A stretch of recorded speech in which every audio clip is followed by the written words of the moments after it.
pesan sponsor banyak yang bisa dimasukkan ke dalam kuliah seminar.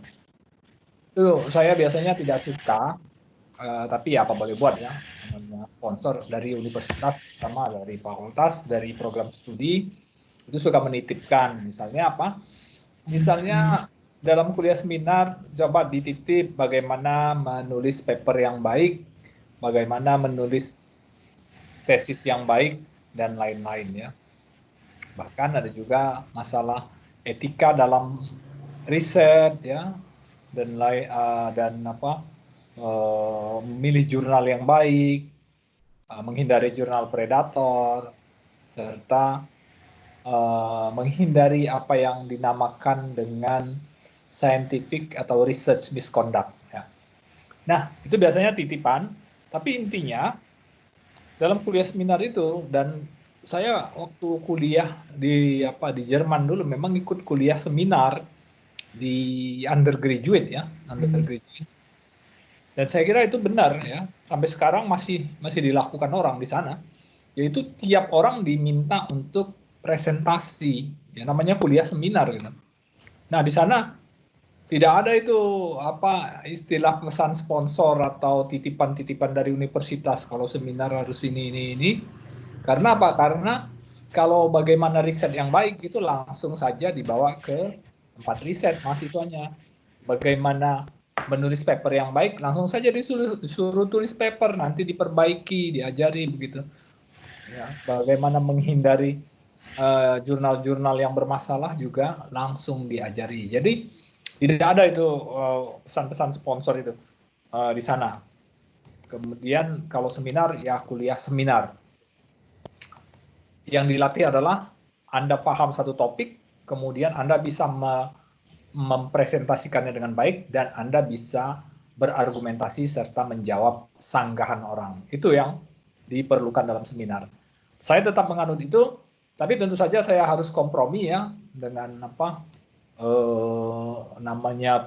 silabus atau BRP, buku rancangan pengajaran, yang sebentar lagi akan dikeluarkan ya, bahwa di awal itu diberi mahasiswa itu teknik-teknik presentasi, kemudian diberi tentang pengetahuan tentang paper, tentang menulis paper yang baik, menghindari jurnal predator, dan lain-lain yang saya katakan tadi. Oke, tapi intinya adalah tiap orang di sini nanti harus presentasi. Ya. Presentasi. Kenapa presentasi itu penting? Karena begini, saya itu menjadi dosen sejak tahun 90, tentu saja saya paham kalau di universitas orang harus presentasi. Tapi saya sempat menjadi sekretaris RT juga di sini, RT-nya juga luar biasa. Jumlah kepala keluarganya bisa mencapai hampir 200 ya, Anda bayangkan. Dan ternyata sebagai sekretaris RT saya harus presentasi ya, pakai LCD proyektor dan lain-lain. Jadi Anda bayangkan bahwa dari tingkat yang paling rendah di masyarakat, mungkin ya bukan paling rendah, level yang paling minimal sampai ke tingkat-tingkat pemerintahan atau ke tempat-tempat profesional seperti sebagai CEO atau sebagai direktur dan lain-lain, Anda harus presentasi.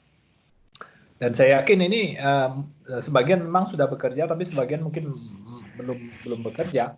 Yang sudah bekerja pasti sangat paham kalau punya semacam talent presentasi yang baik itu sangat membantu dalam hal mencari pekerjaan atau dalam hal untuk berprestasi dalam pekerjaannya. Saya sangat yakin itu. Saya melihat bahwa sekarang di kampus saya di Mainz, Jerman itu, saya lihat mereka membuat satu kuliah khusus 4 SKS namanya Scientific Communication. Jadi untuk bachelor ya, bukan untuk S2 ya. S2 kan langsung seminarnya langsung benar-benar seminar. Di sana kan S2 oke lah, S2 dianggap itu diplom, kalau S1 for diplom. Nah, mengapa penting scientific communication? Karena itu yang pertama, kita ini banyak sekali mendapatkan ilmu melalui diskusi, ya, bahkan melalui perdebatan. Tentu saja perdebatan itu perdebatan yang baik, ya. Jadi kita banyak paham gitu ya dari perdebatan. Tapi perdebatan yang saintifik lah. Saya merasa mendengarkan perdebatan politik itu sedikit yang bisa saya pelajari, ya. Karena apa? Karena itu masalah semantik aja. Mereka itu putar-putar kata-kata saja, ya, tampaknya. Jadi memang kalau di politik itu masalahnya itu ya seperti kata orang, mencari pembenaran saja, ya, bukan mencari kebenaran dalam perdebatan. Saya mengajar filsafat tadi pagi, ya. Nah, di filsafat itu orang memang berusaha menemukan sesuatu, pemikiran baru itu melalui perdebatan, melalui perdebatan. Masalahnya kalau di ilmu seperti filsafat, ilmu humaniora, ya, bahkan sampai politik, itu perdebatan itu bahasa utamanya itu ya bahasa ini verbal, ya. Kalau di kita di sains terutama fisika itu bahasanya itu mayoritas matematik, ya. Sisanya Anda kalau eksperimen itu ada bahasa sendiri, bahasa eksperimen, yaitu data, ya, data. Sekali lagi, data dan matematik itu ditambah dengan bahasa verbal seperti yang kita lakukan dalam perdebatan, itu yang menyebabkan diskusi di dalam sains itu berbeda dengan diskusi di bidang humaniora atau di bidang politik. Jadi kita tidak bisa semata-mata pembenaran kita itu cuma dengan argumentasi, tapi buktikanlah dengan misalnya matematik. Kalau Anda itu fisika teori, kalau Anda fisika eksperimen, buktikan dengan data eksperimen. Jangan cuma Anda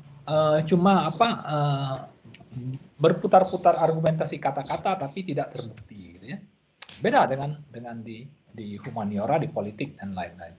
Oke, jadi menurut saya di sains kita perlu diskusi, ya, dalam hal ini, karena kita juga akan menambah pengetahuan dari diskusi tersebut. Hanya saja sekali lagi diskusi kita itu berdasarkan data, ya, data dan berdasarkan teori. Bentar, saya accept dulu. Dani Sanjaya masuk, ya. Oke. Nah, tadi saya sudah menjelaskan bahwa mereka yang sudah bekerja pasti paham bahwa presentasi yang baik itu bisa menjadi modal, ya, untuk mereka-mereka yang belum bekerja, begitu ya, atau yang lagi melamar pekerjaan, atau bahkan mereka-mereka yang ingin promosi naik ke jabatan. Tentu saja paham presentasi yang baik itu sangat diperlukan. Tentu saja ditambah dengan prestasi yang lain, ya, seperti misalnya kalau di dunia kampus itu harus menulis paper, ya. Jadi presentasi itu diselingi dengan paper.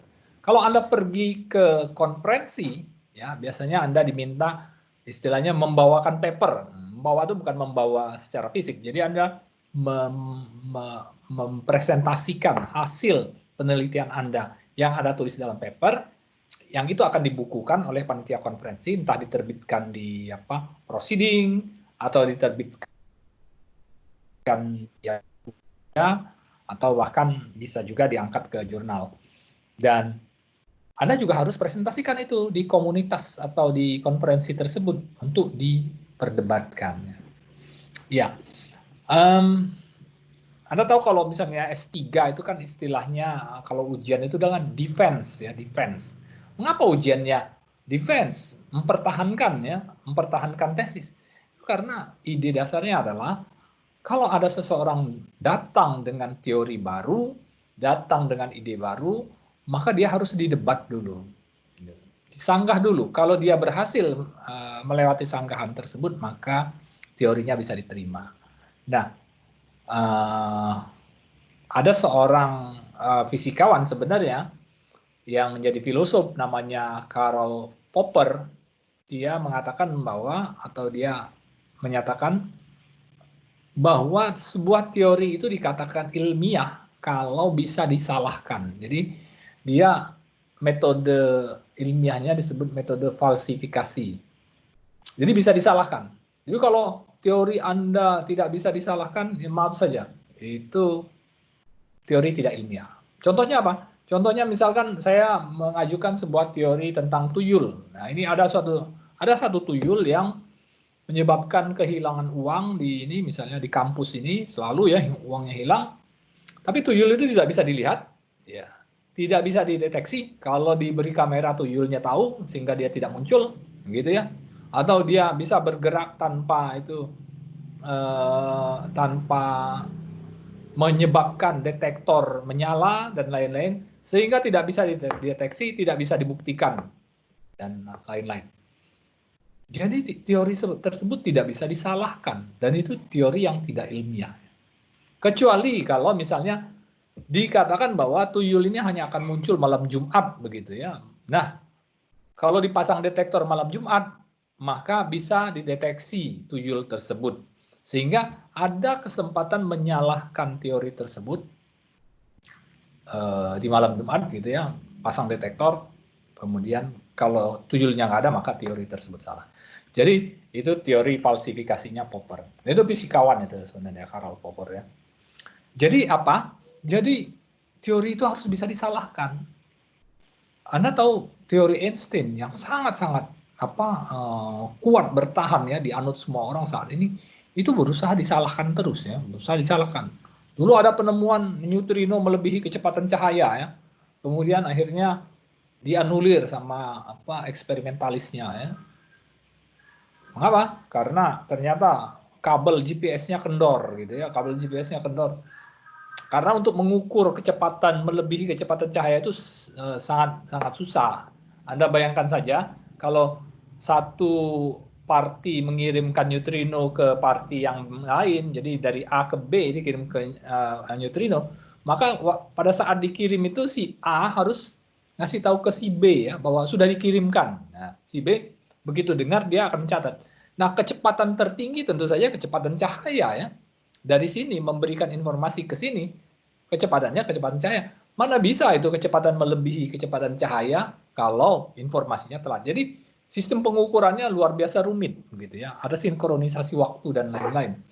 Nah, di situ ada masalah kabel GPS kendor. Jadi akhirnya teori Einstein tetap survive. Tapi orang selalu berusaha mematahkan teori Einstein ya.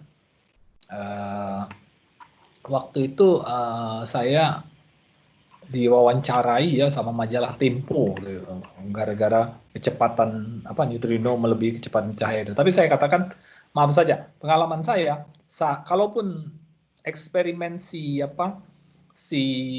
desain waktu itu ya dari Jenewa ditembakkan neutrinonya ke Italia, kalaupun itu dianggap benar, kita butuh eksperimen lain ya untuk mengeceknya. Jadi satu eksperimen saja tidak cukup menurut saya. Dan akhirnya ternyata eksperimennya salah. Nah, terakhir muncul lagi fenomena, observasi tentang gelombang gravitasi. Gelombang gravitasi ini ternyata membenarkan teori Einstein. Jadi teori Einstein itu akan lemah kalau gelombang gravitasi itu ternyata tidak ada, tapi ternyata ada. Terus ya, falsifikasi itu dilakukan. Sebuah teori hanya akan benar kalau tidak ada eksperimen atau teori lain yang menyalahkan. Begitu ya. Jadi di situ sebenarnya dibutuhkan riset, dibutuhkan diskusi, dibutuhkan presentasi dan lain. Jadi ini bagian dari kehidupan masyarakat ilmiah tentu saja, masyarakat di kampus. Anda akan jadi mahasiswa, jadi masyarakat di kampus, maka diskusi presentasi ini sangat dibutuhkan atau merupakan bagian kehidupan. Nah, sekali lagi saya katakan bahwa presentasi yang baik tentu saja akan menjadi modal Anda kalau Anda nanti selesai dari sini bekerja atau Anda yang sudah bekerja mau promosi jabatan dan lain-lain. Bahkan kalau misalnya Anda punya talent untuk presentasi yang baik, ceramah yang baik, Anda bisa jadi motivator ya. Anda bisa mungkin mencari rezeki dari bidang tersebut. Oke ya. Itu pengantar saya tentang seminar S2. Nah, apa yang akan kita pelajari di seminar ini? Sebentar, ini saya nyalakan dulu. Saya nyalakan dulu whiteboard ya. Oh ya, sebelumnya silakan kalau ada pertanyaan dulu ya, silakan. Silakan kalau ada pertanyaan.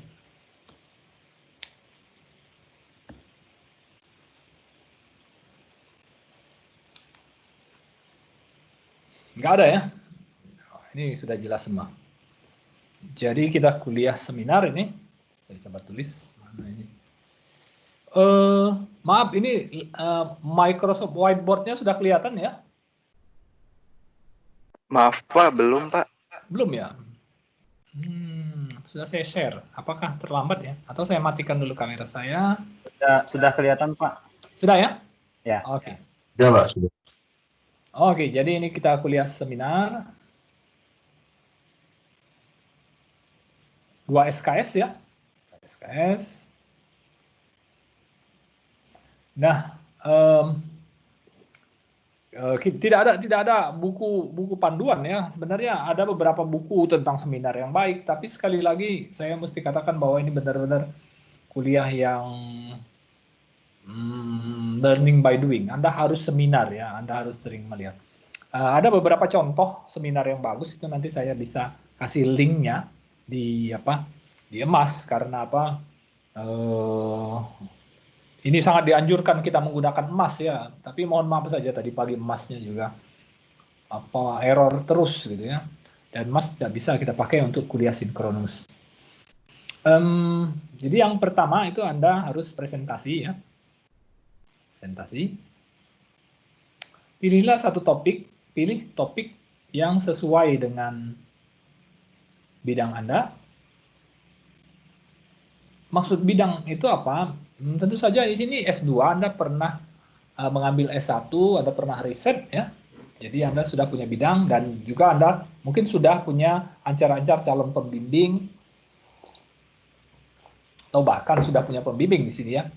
Pilihlah satu topik di bidang Anda. Kemudian buatlah ringkasan, buatlah ringkasan ya. Ringkasan, jadi ini nanti akan menjadi makalah kecil ya, atau paper. Kemudian yang ketiga, presentasikan ya. Presentasikan. Jadi ini pertama ini pilih dulu ya, pilih topik, kemudian presentasikan. Kemudian ini kita akan ambil nilai. Nah, ini kan online ya. Online ini memang sulit mengendalikan apakah orangnya fokus atau enggak ya. Tapi walaupun demikian, saya harus mengharapkan atau mewajibkan Anda hadir gitu ya. Mewajibkan Anda hadir di tiap presentasi. Kita akan bagi ini menjadi 40% nilainya ya, nilai. Dan ini kehadiran itu akan kita berikan nilai 20%. Oke. Jika Anda punya problem dengan internet, itu Anda harus beritahu dari sekarang ya, karena saya sangat yakin kuliah seminar itu tidak bisa dilakukan dengan tugas membaca saja ya. Harus seminar, harus hadir di seminar. Anda harus belajar bagaimana seminar dan bagaimana menjawab sanggahan. Jadi itu memang tampaknya memang harus hadir. Tapi silakan kalau ada yang keberatan, misalnya saya tidak punya kuota internet atau apa gitu ya, semoga bisa dicarikan jalan keluarnya. Kalau memang terpaksa, ya Anda harus gunakan fasilitas UI ya. Jadi Anda mesti datang ke UI, dan di sana bandwidth-nya sangat besar, tidak mungkin lag saya kira ya. Anda bisa dengan protokol COVID ya. Itu jalan terakhir tentu saja kalau Anda memang tidak bisa sama sekali punya akses internet. Mungkin juga kalau sebagian mengatakan, oh saya kalau misalnya ikut saja itu bisa, saya mendengar saja bisa, tapi kalau saya mau presentasi bermasalah, nah itu mungkin Anda bisa menggunakan internet kampus ya. Saya yakin kan sudah punya email dan sudah punya akses SSO yang bisa menggunakan internet kampus. Oke, jadi seperti itu ya kira-kira. Nah, tentu saja ini tidak langsung Anda minggu depan presentasi karena Anda kan harus mencari topik. Jadi minggu depan ini saya akan ini dulu memberikan pendahuluan dulu ya. Jadi pendahuluan. Jadi saya yang akan presentasi itu tentang teknik presentasi ya. Tapi ini cuma sekadarnya saja. Karena apa? Karena kita akan langsung saja learning by doing. Kemudian saya akan menceritakan tentang makalah tentang paper ya. Paper, mencari jurnal yang baik ya. Tentu saja ini karena Anda S2 sangat berguna dan menghindari jurnal predator ya. Jurnal predator. Kemudian tentu saja kita akan bicara tentang research misconduct ya. Menghindari research misconduct atau malpraktik dalam riset ya. Menghindari research misconduct atau malpraktek dalam hal riset. Oke, saya kira ini yang akan saya presentasikan dulu mulai hari Rabu depan ya. Saya akan presentasi dulu. Kita akan batasi pertemuan itu cukup 1 jam sekali pertemuan karena ini kan tingkat penggunaan kuota internetnya sangat-sangat tinggi ya. Tapi sekali lagi, saya kira problem kuota internet itu adalah salah satu problem yang harus kita atasi saat ini kalau kita ingin kuliahnya lancar ya. Apapun harus kita lakukan untuk mengatasi problem kuota internet ini. Sehingga kita bisa terus komunikasi kuliah kalau bisa sinkronus terus meskipun waktunya kita batasi maksimal 1 jam. Ada lagi pertanyaan? Silakan. Oke, silakan. Kalau ada pertanyaan. Pak, mohon maaf, ya. mau tanya Pak. Sapirotul Huda. Ya, betul Pak, saya Huda dari Peminatan Geofisika.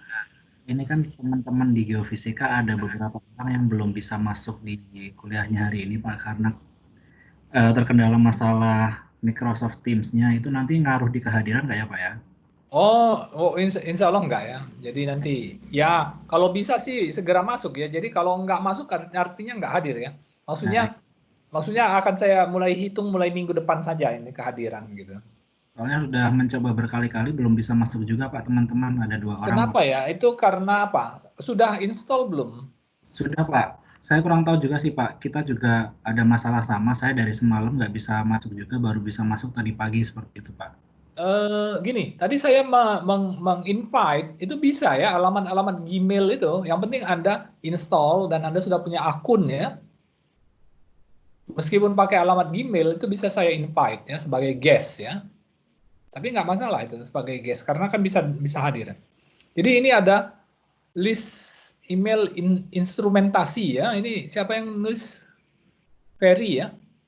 Ya Pak, saya Pak. Oke, nanti ini segera saya masukkan. Tapi outlook.com ini bisa nggak ya? Wah, saya coba aja ya. Iya, kemarin bisa sih Pak yang Outlook itu. Dia udah terregister. Oke. Yang dari Geofisika siapa saja? Coba tolong di listkan kayak gini aja nanti. Saya tadi sudah nulis di conversation Pak. Saya tulis lagi ya Pak ya. Bentar. Kita belum punya grup WhatsApp ya? Sepertinya belum sih Pak untuk kelas. Oke, dibikin saja karena meskipun ini sangat interaktif, tapi kalau WhatsApp itu bisa ya jam 10 malam masih bisa dilihat gitu kalau ada sesuatu yang urgent gitu ya. Jadi kalau bisa bikin grup WhatsApp aja karena ini kuliahnya hanya online gitu ya. Siapa yang bisa jadi ketua kelas di sini sehingga saya bisa menghubungi? Ferry, Pak Ferry. Saya panggil Pak Ferry atau Ferry aja nih ya. Ferry aja nggak apa-apa, Pak. Anda mau jadi ketua kelas penghubung ini? Atau Pak Safi Rotul? Pak Ferry aja deh Pak. Pak Ferry aja. Gimana Pak Ferry? Boleh Pak. Tugasnya apa Pak? Lah, cuma bikin grup WhatsApp gitu jadi Oh, bikin adminnya. grup ya? Gitu. Oh ya. Tapi memang harus ini ya, harus mengumpulkan semua nomor HP ya. Iya, tapi mungkin bisa nanti dibantu Pak Safi Rotul juga. Saya udah punya Iya, nomornya iya. dia Pak. Bisa komunikasi di mana ya? Di sini bisa nih di apa? Di Teams. di Teams kan bisa pakai ini kan chat ya. Bisa Pak. Bisa ya. Jadi tolong titip nomornya di sini nanti dikumpulkan oleh Pak Ferry ya. Bikin grup WhatsApp sehingga kita bisa komunikasi dengan baik. Karena apa? Karena kalau saya misalnya tahu-tahu nggak bisa kuliah, saya tulis di emas atau di itu belum tentu kan ada yang masuk ke emas gitu ya. Jadi WhatsApp lebih cepat saya kira. Nggak apa-apa, saya udah grupnya udah lebih dari 100 mungkin. Iya Pak. Dengan email dengan apa? Dengan pesan itu lebih dari 1000 sehari gitu ya. Luar biasa itu. Oke, ini juga ada dari apa? Dari Pak Safi Rotul ini ya. Ini maksudnya apa? Ini Pak Safi Rotul kan sudah ada ini. Kenapa harus dimasukkan lagi nih? Iya Pak, yang itu list untuk yang peminatan geofisika semuanya Pak, yang belum bisa terinvite itu 2 orang atas nama Tio sama Rivaldo Pak. Rivaldo, iya ini Rivaldo ini berapa kali saya mau masukkan kok nggak bisa ya. Oke, nanti ini saya coba. Tapi MR Lutfan 95 bukannya sudah masuk ya? Nah, ini baru bisa masuk nih Pak katanya Pak. Iya, sudah saya masukkan ini, sudah saya invite. Jadi Rivaldo udah ya? Ya, satu lagi Pak atas nama Tio Azhar, emailnya di tio.prakoso08@gmail.com. Oke, coba. Ini saya copy dulu. Yang UI ACID kenapa ini? Nggak jalan nih atau apa? Tio Azhar. Sebentar. Tio.azhar @uiacid ya. Oke. Oh, dia bilang tidak ada ya. Tio.azhar@uiacid itu tidak ada. Nggak tahu ini. Belum install kali ya atau belum terdaftar ya? Kurang tahu sih Pak. Mungkin bisa pakai yang Gmailnya kali ya Pak ya. Coba. Yang Gmailnya tadi saya lagi di ini nih partisipan. Bisa dibaca nggak? Yang Gmailnya di tio.prakoso08@gmail.com. prakoso08@gmail.com ya. Ya. Tio.prakoso08@gmail.com. Tapi kenapa nggak bisa di-invite ya? Saya juga bingung ini. ini mungkin dia sudah install ini belum? Apa? Teams. Sudah Pak, infonya sudah install Microsoft Teams-nya. Oke lah, nanti saya coba saya tangani ini. Jadi yang belum dari ini Tio Prakoso. Kemudian kalau yang dari apa instrumen tadi semua itu harus saya masukkan ya, bukan? Iya Pak, semuanya Pak belum bisa masuk. Oke, ini nanti saya coba masukkan.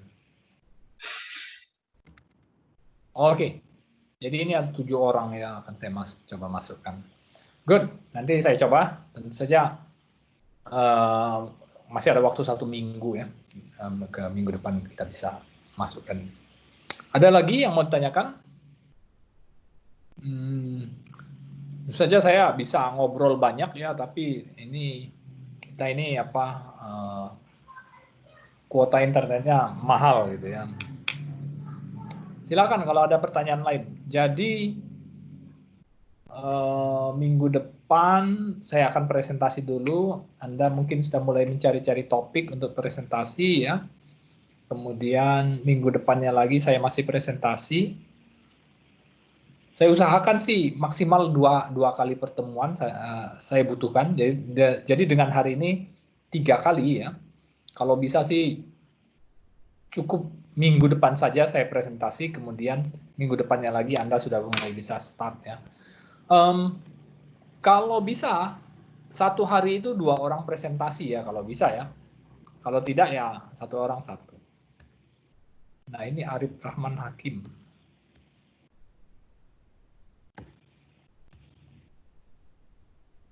Nggak ada ya. Good. Oke, ada lagi? Nggak ada ya? Kalau tidak ada, ya gimana Pak Epriyadi? Ya, saya mau nanya, untuk kuliah seminar ini digabung semua peminatan ya Pak? Apa dipisah-pisah gitu? Nah ini, saya mendapat tugas untuk 1 semester ini ya. Ya. Tentu saja nanti saya tanyakan dulu ke Pak Aziz ya, apakah seminarnya nanti dipecah-pecah. Tapi tentu saja kayaknya nggak ada dosen yang akan mau bertanggung jawab ini dengan kuliah seminar ini. Karena apa? Karena tiap dosen sudah bebannya sudah banyak gitu ya. Jadi kalau misalnya diminta presentasi di depan itu nggak tahu saya. Tapi saya nanti akan tanyakan ke Pak Aziz. Oke. Ya. Karena kalau misalnya melihat dari peserta yang banyak gini, untuk presentasi tiap pertemuan 2 itu kayaknya bisa sampai ganti 1 semester gitu Pak. Kan ada, saya nggak tahu, yang terdaftar di saya 21 orang gitu ya. Memangnya lebih ya? Kayaknya lebih Pak, kayaknya. Kalau misalnya semuanya bisa masuk kayaknya lebih kayaknya. Oh gitu. Yang terdaftar di Siak NG yang saya lihat itu 21 orang. Jadi saya tidak melihat masalah ya kalau misalnya saya bagi minimal paling sedikit 2 per minggu itu selesai ya. Tapi kalau misalnya bisa sampai 30 ya memang kita harus atasi ya. Tapi intinya memang harus presentasi karena kuliah seminar itu ya harus seminar gitu ya. Oke, nanti saya lihat dan saya diskusikan dengan Pak Aziz ya. Oke. Ada lagi? Nggak ada ya. Oke, kalau tidak ada, ini akan saya tutup. Kita akan ketemu insya Allah minggu depan. Minggu depan itu masih presentasi atau kuliah dari saya. Minggu depannya lagi, kalau seumpama tidak ada yang mendesak, bisa saya tuntaskan minggu depan saja, sehingga minggu depannya lagi, atau 2 minggu lagi itu sudah bisa presentasi 2 orang gitu ya. Mulai hari ini kita bisa komunikasi lewat WhatsApp yang akan dibentuk adminnya Pak Ferry Hadi Setiawan ya. Oke ya. Oke, kalau tidak ada lagi pertanyaan, maka saya cukupkan, saya tutup ya. Selamat sore. Assalamualaikum warahmatullahi wabarakatuh. Waalaikumsalam warahmatullahi wabarakatuh. Waalaikumsalam warahmatullahi wabarakatuh.